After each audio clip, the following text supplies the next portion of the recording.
Critical phase उस phase को कहते हैं जिसे हम प्लाज्मा लीकेज से लिंक करते हैं।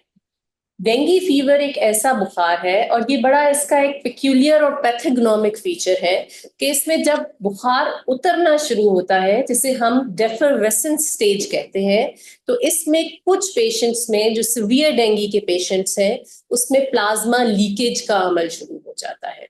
जनरली बीमारियों में जब मरीज का बुखार उतरता है तो डॉक्टर खुश होता है कि जी बुखार उतर गया है, सिम्टम सबसाइड कर रहे हैं, पेशेंट रिकवरी की तरफ है।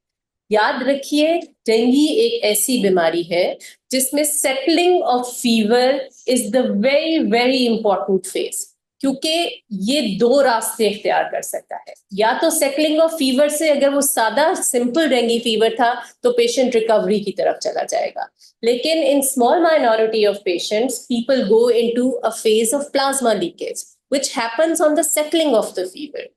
और उस प्लाज्मा लीकेज के फेज में, जैसे मैंने बताया, अर्ली वार्निंग साइंस पिक करना जरूरी है। मरीज कह रहे हैं डॉक्टर साहब बुखार उतर गया है लेकिन बहुत कमजोरी है, आंखों के आगे अंधेरा है, बेचैनी है, दिल की धड़कन तेज हो रही है, हाथ पांव ठंडे हो रहे हैं, मैं खड़ा होता हूँ मेरी आंखों के आगे अंधेरा आता है, चक्कर आते हैं, दिल चाहता है फौरन बैठ जाओ, तो इसको सीरियसली लीजिए। मेनी अ टाइम्स ये पेशेंट्स आपके पास आउट पेशेंट डिपार्टमेंट में आएंगे और आप पूछेंगे क्या मसला है तो कहेंगे कमजोरी है। आपने जरूर आजकल के मौसम में पूछना है कि 3-4 दिन पहले बुखार तो नहीं रह रहा था, क्योंकि ये कमजोरी पोस्ट फीवर अगर है तो डेंगू भी हो सकता है, जिसके लिए उन्होंने कभी टेस्ट कराया ना सोचा। तो इन पेशेंट्स को वार्निंग साइंस को बताना बहुत जरूरी है। जब आप उनको ओपीडी बेसिस पे भी ट्रीट कर रहे हैं तो उन्हें वार्निंग साइन बता के भेजिए और कहिए कि इनमें से कोई हो तो फौरन हॉस्पिटल में रुजू करें। अब बात मैंने की थी क्रिटिकल फेज की। सो ये जो फ्लूइड हम कैलकुलेट करते हैं ये क्रिटिकल फेज में देना होता है। अब क्रिटिकल फेज यूजुअली 48 आवर्स का होता है, यानी 48 घंटे, यानी 2 दिन। और ये 2 दिन अगर आप अपने मरीज को अच्छा मैनेज कर ले और उसका फ्लूइड सही तरह रिप्लेस कर ले तो आप मरीज को बचा सकते हैं। This is the only time period which determines the outcome of your patient. अब जो तो मरीज आपने शुरू से अस्पताल में देखा है वो आपके सामने क्रिटिकल फेज में गया है, और क्रिटिकल फेज के कुछ क्लिनिकल इंडिकेटर्स हैं और कुछ लैब इंडिकेटर्स हैं।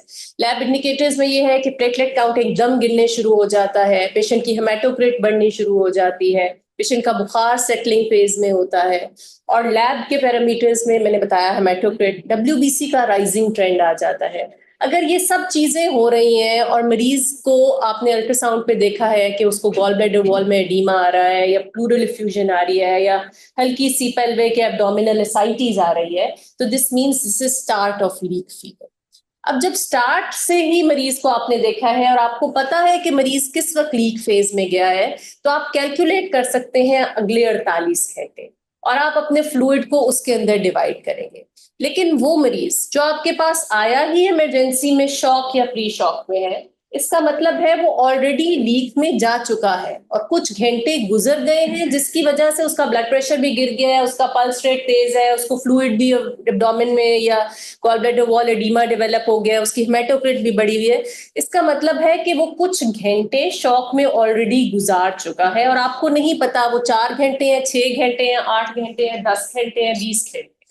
सो वो पेशेंट्स जो आपके सामने क्रिटिकल फेज में जाते हैं उनमें आप 48 आवर्स को मेजर कर सकते हैं और ये फ्लूइड आप 48 आवर्स में ही देंगे। लेकिन वो शख्स जो ऑलरेडी शॉक की कैफियत में आपके पास आया है, उसमें आपने एज्यूम ये करना है कि ऑलरेडी आधा टाइम वो शॉक में गुजार चुका है और अब मेरे पास आया है, और ये फ्लूइड जो हमने डिटरमिन किया था तकरीबन 4.5 लीटर के करीब 4600 ml, ये आपने उन 24 घंटों में अगले देना है। सो याद रखिए 4600 ml हमारे पहले सवाल का जवाब था कि फ्लूइड कितना देना है, दूसरा सवाल था कितने टाइम में देना है। सो अगर आपने मरीज को खुद देखा है कि वो क्रिटिकल फेज में जा रहा है और अगले फेज में, तो 48 घंटे का टाइम है। अगर मरीज ऑलरेडी शॉक में आपके पास आया है तो फिर ये फ्लूइड 24 घंटे में देने की जरूरत होती है।